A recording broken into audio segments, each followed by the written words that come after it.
Hey there, folks.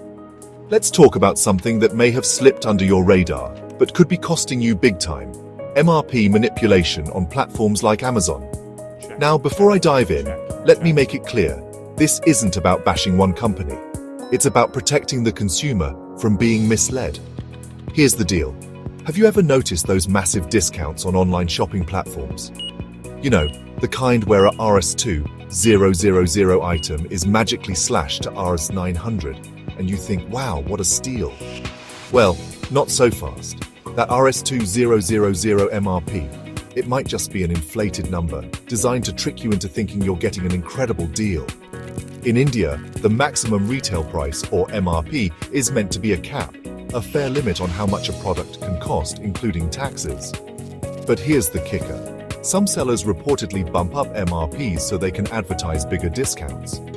And while Amazon itself may not directly set these prices, it benefits from the illusion of savings.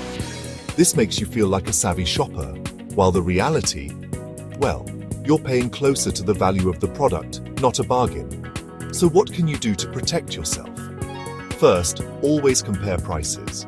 Don't just trust the discount percentage you see. Check the same product on different platforms or even at your local store to get a sense of the real price. Second, read product reviews and do your homework. If something seems too good to be true, it probably is. And here's the most important part. If you suspect unfair pricing practices, report them to your local consumer protection authority. Your voice matters.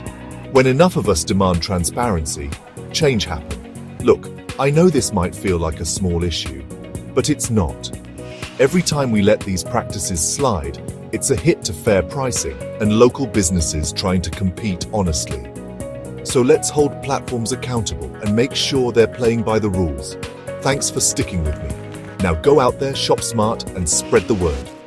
Together, we can make a difference. I'll catch you in the next one.